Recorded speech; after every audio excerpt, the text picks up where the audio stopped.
Bien, tu fais, visiter les Kamalobana et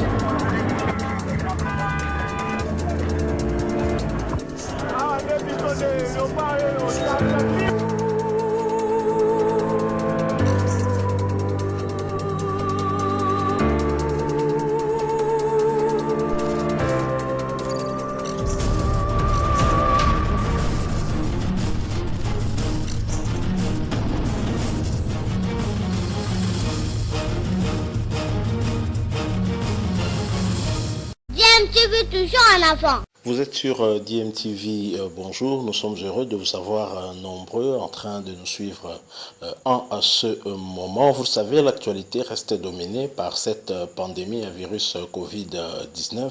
C'est toujours pour nous un devoir de vous rappeler, de continuer à suivre des mesures barrières afin de vous protéger les autres. Vous le savez, la meilleure solution et le meilleur traitement contre cette maladie, la prévention. Aujourd'hui, nous voulons échanger avec vous, faire une réflexion, partager avec vous un sujet en rapport avec la condamnation à 20 ans de prison de Guillaume Soro. Vous le savez, l'ancien Premier ministre ivoirien et président de l'Assemblée nationale. Vous savez qu'en Côte d'Ivoire, l'élection présidentielle est prévue pour le mois d'octobre prochain et Guillaume Soro s'était déjà porté candidat, mais avec tous ces problèmes au niveau de la justice ivoirienne, il est en ce moment en exil et avec cette condamnation, il risque d'avoir du mal à pouvoir se présenter. Alors, quelle lecture les journalistes au niveau de la République démocratique du Congo ont par rapport à cette situation? C'est ce que je vous propose de suivre. Ensuite, nous revenons pour faire une petite analyse, une courte analyse en rapport avec ce qui sera dit. Merci, à tout de suite.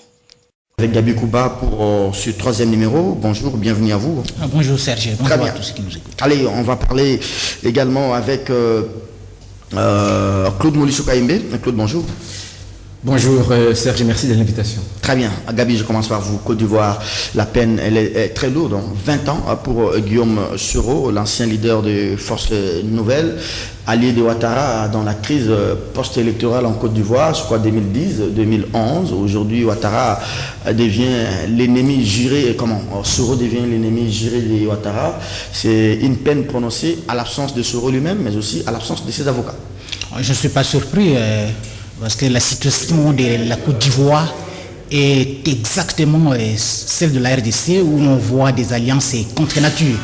D'abord, Soro a été au départ président de la jeunesse du FPI, le parti de Laurent Gbagbo, et lors du coup d'État de 1999, des gays contre l'ancien président de la République. Non, pas au Fébruari, l'ancien président qu'on a dédié. Voilà, après on l'a vu et puis il a été soutenu par le même Ouattara. Il a organisé une rébellion au nord du pays contre Laurent Gbagbo. Après il est devenu, Gbagbo l'a approché, ils se sont réconciliés. Une rébellion qu'on a sous-traité. Premier ministre de Laurent Gbagbo, après il s'est brouillé avec Laurent Gbagbo, alliance avec Ouattara, et puis après cette alliance avec Ouattara, aujourd'hui, c'est la rupture avec Ouattara. Pourquoi? Parce que, il a déclaré sa candidature pour l'élection présidentielle qui vient, mais on sait aussi qu'il y a des clivages identitaires entre les Baoulés, les Malinqués et consorts, donc chacun prépare sa succession. Ouattara peut-être qu'il ne sera plus candidat, il ne le sera pas, il l'a dit au début de cette année qu'il ne sera plus candidat, il a peut-être un dauphin qu'il préfère par rapport à Soro. Mais moi ce qui m'étonne, que c'est dans les dossiers qu'il a acheté sa maison avec la maison de Marcory. Maison des Marcos. C'était bien de l'État. Avec l'argent de l'État, mais ça se passe un peu partout comme ça. Si vous regardez la situation au Rwanda, c'est pareil. Tout celui qui a des ambitions, on dit négation du génocide. Au Congo-Brazzaville, non loin de chez nous, c'est pratiquement la même chose quand vous regardez Sassou et Moukoko. Vous avez vu également au Niger, entre l'ancien président de l'Assemblée nationale et l'actuel président de la République. Vous regardez la situation du Bénin, c'est pratiquement la même chose. On se pose aussi la question chez nous, est-ce que... Yaïbouni a envoyé à l'époque Patrice Talon en exil. Voilà, vous regardez... Il a obtenu une condamnation contre Patrice Talon. Et vous regardez aussi Lionel Zinsou et Patrice Talon, donc c'est le je t'aime moi non plus. Kabila, Moïse Katumbi. Au Sénégal, c'était pareil. Kabila aussi qui a tenté d'écarter Katumbi ou qui l'a écarté. Fachi Vital. Fachi Vital, je ne sais pas si c'est dans la même logique, mais on se pose toujours des questions. Mais curieusement... Zuma et ses anciens successeurs. Et puis, curieusement, quand tout le monde connaît l'origine de la fortune de nos politiciens, et généralement, ils viennent des classes modestes comme nous autres, mais quand ils accèdent à des postes de responsabilité, les trains de vie changent de manière spectaculaire. Et en ce moment-là, quand on mange ensemble, il n'y a pas d'enquête, il n'y a pas de condamnation, il n'y a pas de justice. Dès que tel essaye de mettre un point de vue contraire à l'autre, en ce moment-là, la justice s'invite dans les débats. Alors, comment vous voyez la suite? Est-ce que c'est déjà un boulevard très ouvert pour l'actuel Premier ministre et candidat de Ouattara, Daniel, comment il s'appelle, Tablan, qui est officiellement candidat du RHDP aux prochaines élections, aux prochaines présidentielles d'octobre de cette année? Est-ce qu'on ne voit déjà pas une sorte de coalition entre, d'une part, Soro, qui est déjà mis hors course, malgré la décision de la Cour africaine des droits de l'homme et des peuples, Soro coalisé avec Bédié, mais c'est vrai que Bédié aussi avec les PDCI, mais vous savez, Bédié, quelque part avec les présidents Gbagbo. Ils ont créé le rassemblement des oufouettistes, mais je ne sais pas à quoi ça ressemble. C'est comme ça que je dis la situation politique de la Côte d'Ivoire. Ils sont divisés aujourd'hui. Oui, la situation politique de la Côte d'Ivoire est comme la nôtre. Vous voyez par exemple l'AFDEL, les gens du MPR, tout ça, l'UDPS. Tantôt ils sont ensemble, tantôt ils se chamaillent, tantôt ce sont des adversaires. C'est ce que je ne comprends pas réellement. Et quand vous regardez, seul Gbagbo est resté constant. Parce que Gbagbo n'a aucun intérêt à faire l'alliance avec ceux qui l'ont chassé du pouvoir, entre guillemets. C'est vrai, on peut parler des élections, mais on connaît les conditions dans lesquelles Ouattara a accédé au pouvoir. Dès le début d'ailleurs du mandat de Gbagbo en 2001, vous avez vu ce que Ouattara a fait avec Gbagbo. Donc c'est clair et net que derrière Gbagbo et Ouattara, il y avait des puissances qui avaient instrumentalisé les Ivoiriens et Gbagbo est resté fidèle à sa logique nationaliste, marxiste, il est allé jusqu'au bout. Et quand vous regardez Bédié, Henri Konan Bédié, il est revenu aussi pour faire une alliance avec Ouattara et il a même oublié que c'est lui qui était à l'origine de l'ivoirité qui excluait Ouattara à l'époque et qui avait donné prétexte pour les uns, raison pour les autres, pour la guerre et puis la crise. Gabi, je vais terminer. Est-ce que j'ai posé la question? Amadou Gon Coulibaly aujourd'hui, c'est un boulevard. Il va gagner les prochaines élections.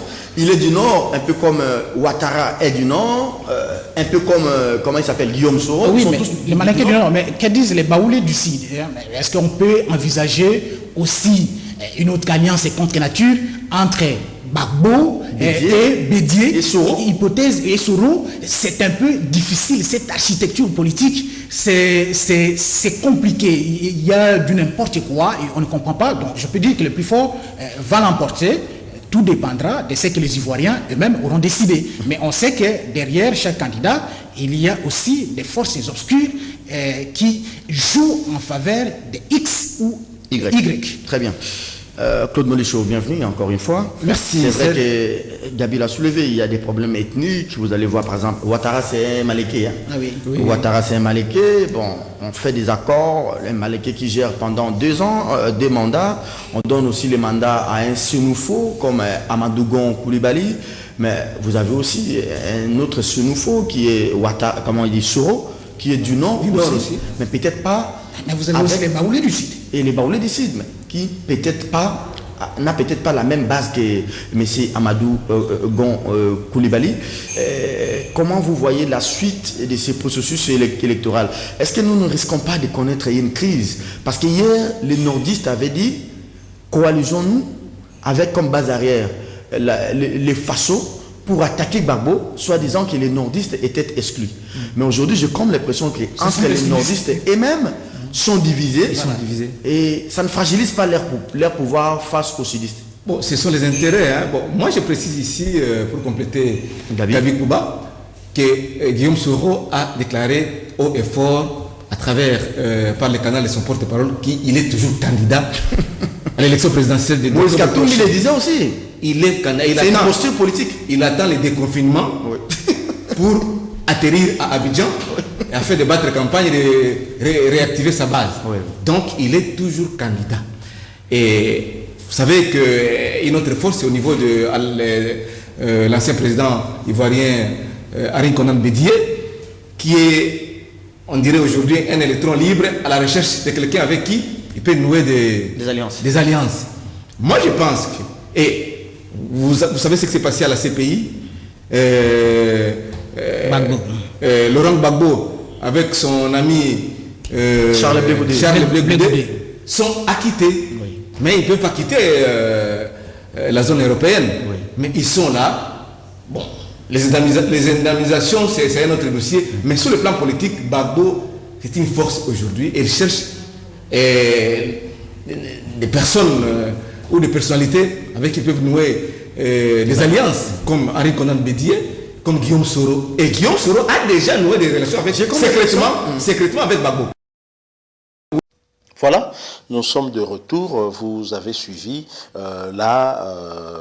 trois journalistes au cours d'une émission ici en République démocratique du Congo qui ont visé cette condamnation de Guillaume Soro à 20 ans de prison ferme et assortie d'une amende de 4,5 milliards francs CFA. Mais Guillaume Soro, l'ancien Premier ministre ivoirien et ancien président de l'Assemblée nationale, a été condamné par la justice ivoirienne pour un fait qui remonte à 2007 lorsqu'il était Premier ministre. La justice ivoirienne lui reproche d'avoir acquis une villa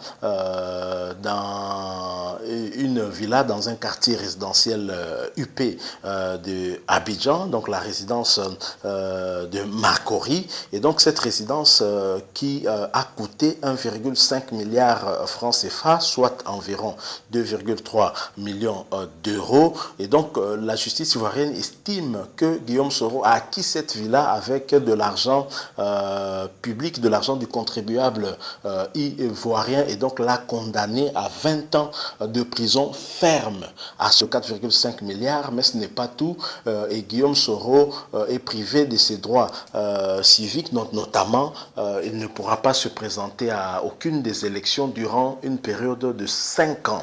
Et cette décision l'écarte déjà pour l'élection présidentielle qui est prévue en octobre prochain, dont Alassane Ouattara ne sera certainement pas candidat. Il l'a déjà annoncé, mais il a son dauphin. Alors cette situation analysée par des journalistes de la République démocratique du Congo, notre pays, ces journalistes y voient une certaine similitude avec notre situation ici en République démocratique du Congo. Je le confirme aussi parce que nous avons plus ou moins vécu cela aussi avec cet épisode de Moïse Katumbi, candidat ou pas candidat.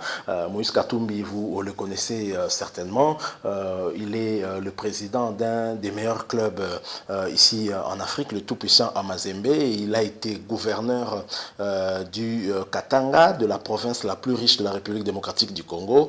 Et pendant un bon moment, il était un des collaborateurs du président Joseph Kabila. Mais à un certain moment, il s'est rébellé et s'était opposé à un troisième mandat de Joseph Kabila, et il s'était porté candidat pour l'élection présidentielle qui a été organisée en 2018. Jusqu'à la dernière minute, Moïse Katumbi avait maintenu sa candidature, mais malheureusement, il ne lui a pas été autorisé de franchir la frontière RD congolaise afin de pouvoir présenter sa candidature officiellement et donc participer à ces élections. Moïse Katumbi était aussi sous le coup d'un mandat d'arrêt, et donc on lui promettait de l'arrêter une fois qu'il foulerait le sol congolais. C'est exactement aussi ce qui arrive à Guillaume Soro, qui est un candidat aussi sérieux à cette élection présidentielle, dont Alassane Ouattara, qui était proche de lui en tout cas, voudrait bien éviter de le voir devenir président de la République, compte tenu des différends qu'ils ont depuis un certain moment. Donc l'Afrique, c'est toujours comme cela, des amis d'hier qui deviennent des ennemis d'aujourd'hui, ainsi de suite. C'est comme ça va l'Afrique, surtout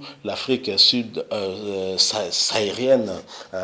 Et donc il y a toujours des similitudes comme ça au niveau de nos politiques, et c'est triste. Donc on trouve des stratagèmes pour écarter un adversaire politique, alors que peut-être que les dossiers en question n'est pas vraiment mûri, les dossiers est peut-être vide.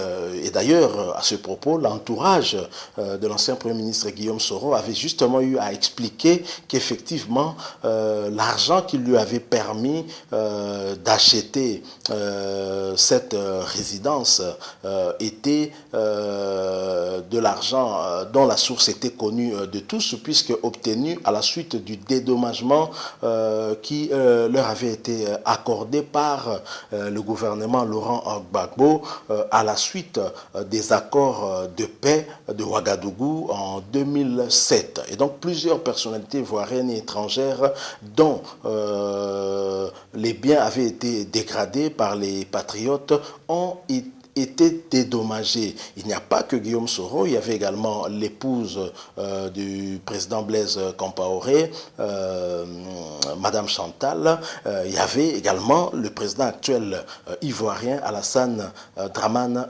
Ouattara qui ont bénéficié de ces dédommagements. Alors pourquoi pour Guillaume Soro cela pose problème et pourquoi la justice va fouiner loin dans le passé jusqu'en 2007, quasiment 13 ans en arrière pour chercher une raison pour le condamner.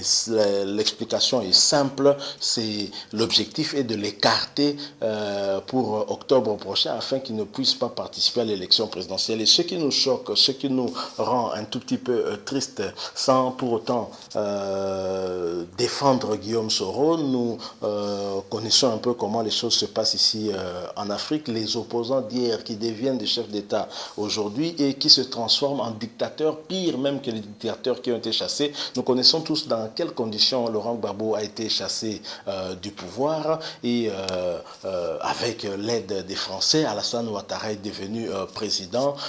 Mais ce qui est en train de se passer en Côte d'Ivoire, c'est en tout cas loin des espérances de plus d'une personne, et que ce soit même en Afrique, loin de la Côte d'Ivoire. Il y a beaucoup de gens qui pensaient vraiment avoir un démocrate à la tête de ce pays en remplacement d'un dictateur, puisque c'est l'image qu'on avait donnée de Laurent Gbagbo. Je rappelle que même Laurent Gbagbo était d'abord dans l'opposition, ensuite il est devenu président, et à chaque fois, ces chefs de l'État africains qui accèdent au pouvoir après une certaine période d'opposition se transforment également en dictateurs. Et ça, la triste réalité en Afrique, c'est ainsi qu'on trouve facilement des similitudes entre des situations de tel pays ou de tel autre pays de l'Afrique. C'est comme si nous raisonnons tous de la même manière. Il est peut-être temps, par rapport à nos peuples, de pouvoir se prendre en charge, comme le disait l'ancien chef de l'État de la République démocratique du Congo, Laurent Désiré Kabila, afin de pouvoir décider seuls de leur avenir au lieu de se laisser manipuler, de se laisser foulés aux pieds comme ça par des dictateurs, même ceux qui sont dans l'opposition, qui finalement ne réalisent pas leurs promesses, et les aspirations du peuple sont généralement jetées à la poubelle. Merci, c'était juste une petite analyse par rapport à ce que la presse congolaise, une partie de la presse congolaise a pensé, en tout cas,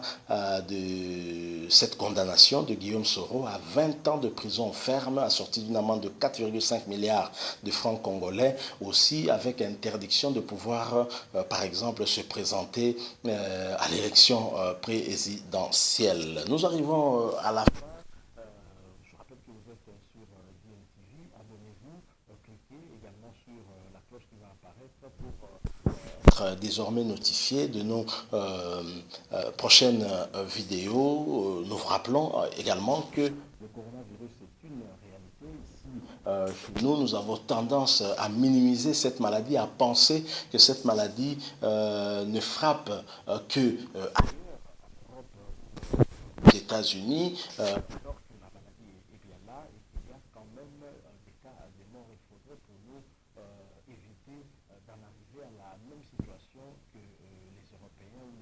Parce que nous n'avons pas les mêmes moyens pour faire face à une telle catastrophe si ça devait arriver ici. Donc la prévention est traitement qui est efficace contre cette maladie, éviter d'attraper le virus est mieux que de chercher à soigner. Et donc, continuons à observer des mesures barrières afin de briser la chaîne de contamination. DMTV était heureux de vous savoir nombreux en train de nous suivre. Nous disons au revoir.